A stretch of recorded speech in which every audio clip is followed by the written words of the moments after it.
Merhabalar, hoş geldiniz arkadaşlar. Bu videoda bu gördüğünüz şirin koltukların yapımını anlatacağım.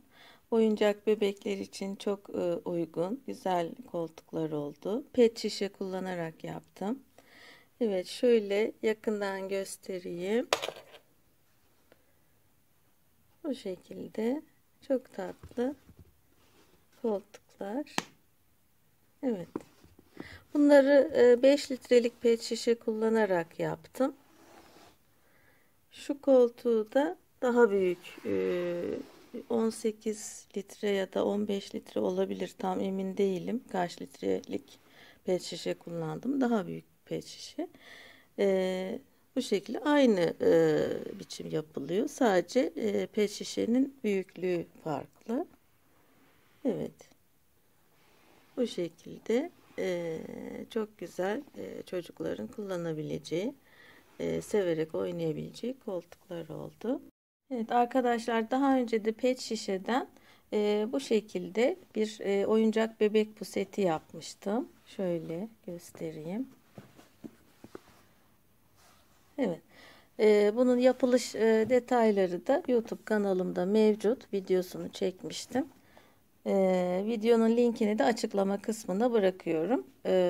Bunu da yapabilirsiniz. Şimdi oyuncak bebek koltuğunun yapımına geçelim. Evet arkadaşlar, şimdi pet şişemizi keseceğiz. İlk şu gösterdiğim şekilde iki parça halinde keseceğiz.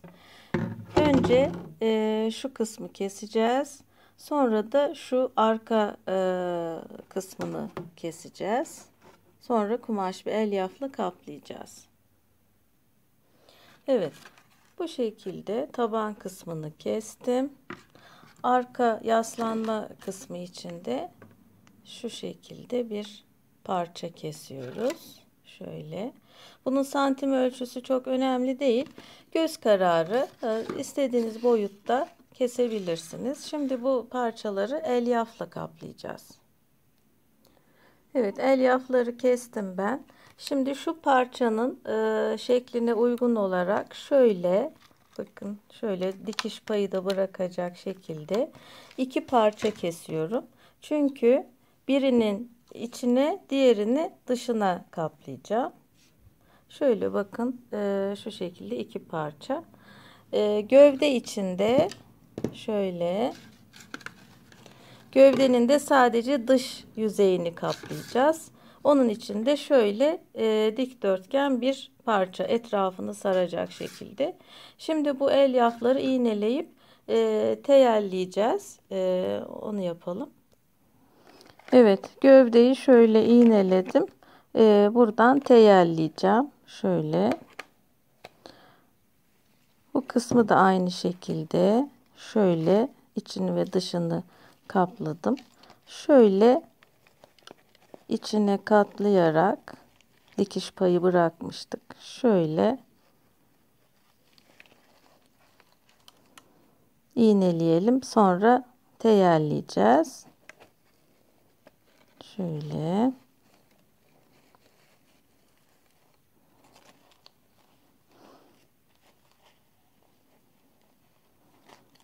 Evet, bakın böyle iğneliyorum elyafı. Sonra teyelleyeceğim.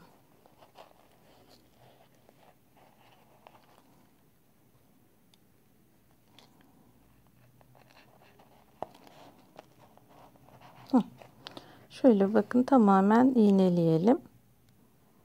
Evet, bu şekilde iğneledik kabaca. Şimdi teyelleyeceğiz. Kumaşla kaplayınca daha da düzgün duracak. Şöyle, pet şişeyi delmenize gerek yok. Sadece elyafları birbirine dikmeniz yeterli.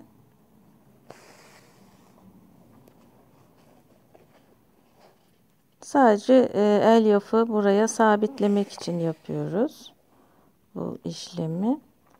Şöyle. Evet, dikmeye devam edelim şöyle.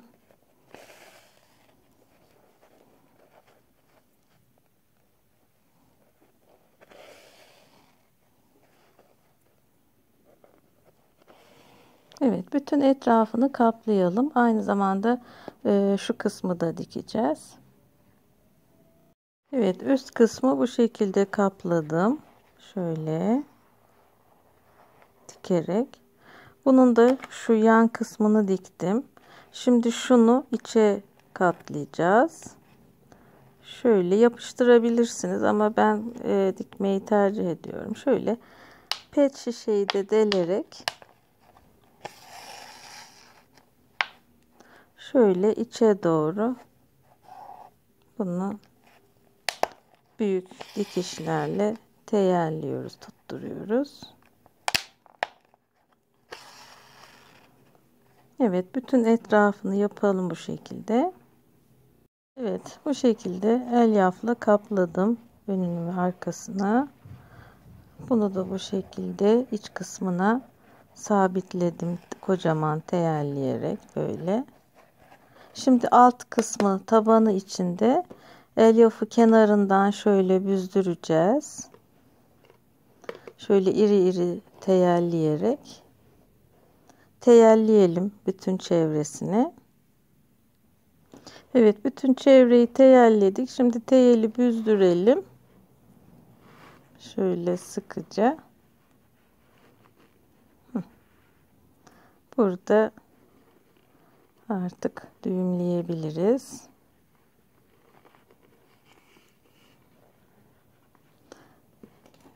Evet.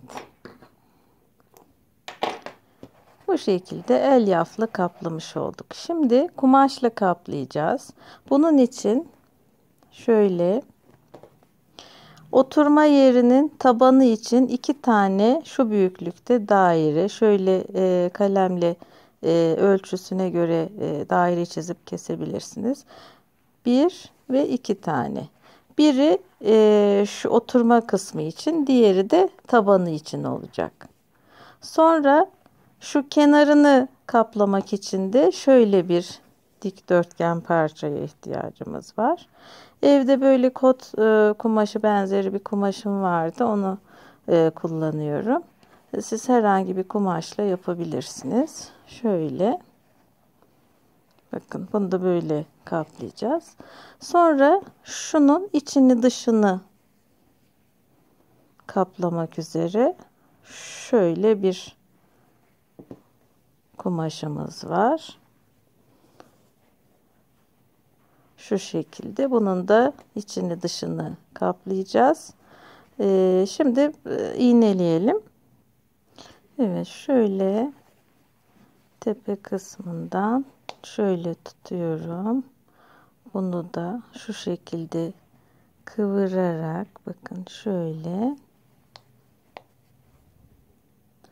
iğneleyeceğim.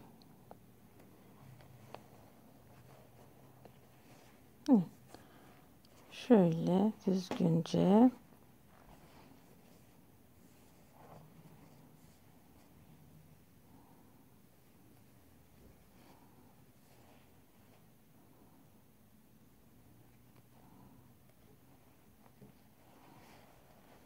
evet, bu şekilde iğnelemeye devam edelim. Evet, yaslanma kısmını bu şekilde iğneledik her tarafına. Şimdi bunu ince ince dikeceğiz. Evet, iğne ipliğimizi aldık. Şöyle kenarından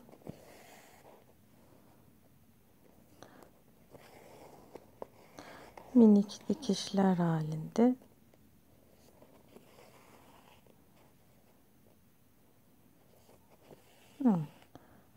bu şekilde dikelim. Evet, koltuğun sırt kısmını bu şekilde kapladım. Şöyle. Şimdi oturma bölümünü de şu yandan dikişini yaptım. Şu şekilde. Burası tabanı oluyor. Burası da oturma kısmı. Öncelikle şu tabanı şöyle daha evvel elyaf'a yaptığımız gibi en dış kısmından şöyle bir teyel atıyoruz. Evet, teyelleyelim bütün etrafını. Evet, teyelledikten sonra şöyle büzdürüyoruz.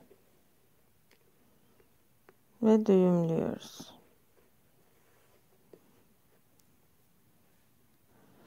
Evet, taban kısmını bu şekilde büzdürdük. Buraya kumaş geçireceğiz. Şimdi önce şu iç kısmını yapalım. Şöyle gerdirerek içe katlıyoruz ve içine şöyle elyaf dolduruyoruz. Oturma kısmı burası, koltuğun. Şöyle çok da yüksek olmasın. Yani bombeli bir görüntüsü olmasın. Evet. Bu şekilde doldurduktan sonra şurada daha evvel kestiğimiz 2 tane daire vardı.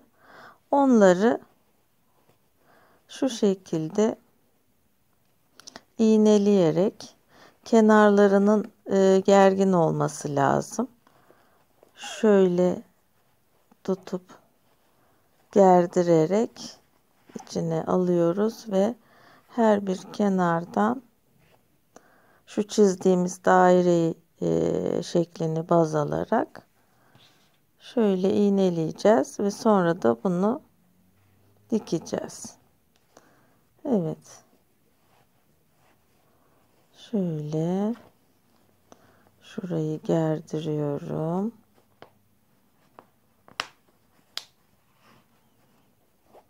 Tam karşısına alalım. Şöyle.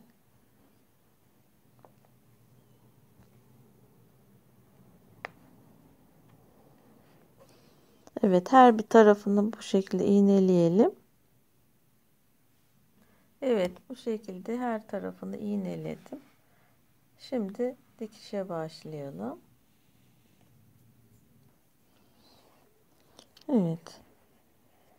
Daha önce yaptığımız gibi aynı şekilde minik dikişlerle dikiyoruz.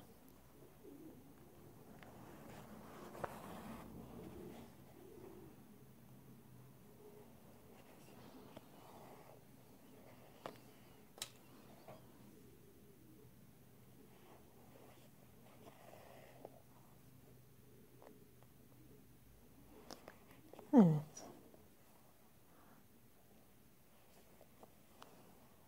Evet, bu şekilde dikmeye devam edelim. Evet, dikişi tamamladık. Bu şekilde. Bura oturma kısmı. Şimdi alt kısmını yapacağız. Onun için de şu kestiğimiz yuvarlak kumaşı buraya iğneleyip dikeceğiz. Evet, bu şekilde iğneledik. Şimdi iğne iplikle etraflarından dikeceğiz.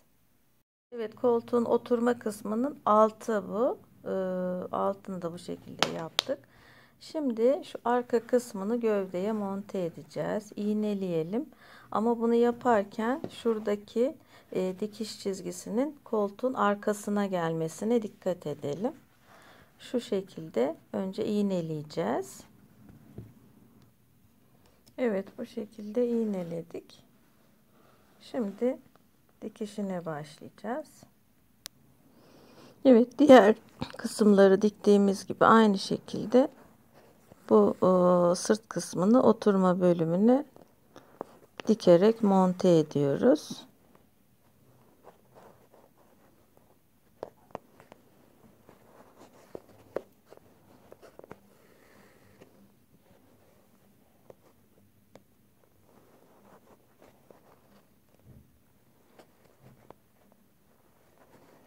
Evet, zor gibi görünüyor ama oldukça kolay bir şekilde dikebiliyoruz.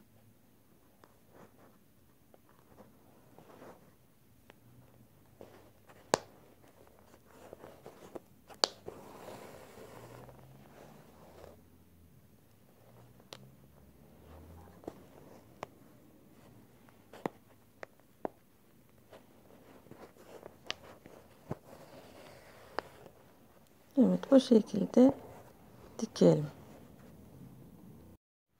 Evet, sırt kısmının dikişini de tamamladım. Şimdi etek ucuna şöyle bir fisto dikeceğim.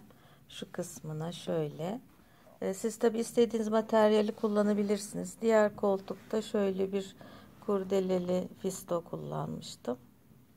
Evet, burada da bunu pililer halinde katlayarak buraya dikeceğim. Evet, fistoyu bu şekilde pilili yaparak kenarlarına iğneledim. Buradan yine dikerek birleştireceğim. Bir de şu dikişlerin birleşim kenarına şöyle bir sıralı incim var. Şöyle bunu yine dikerek birleştireceğim.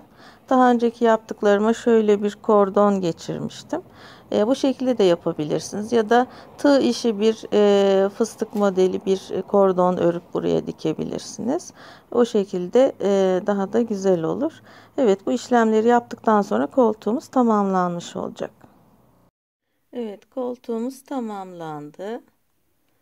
Bu şekilde şirin bir koltuk oldu. Evet, fisto kısmını ve şu şerit inci kısmını da dikerek tamamladım. Evet, şöyle oturtalım.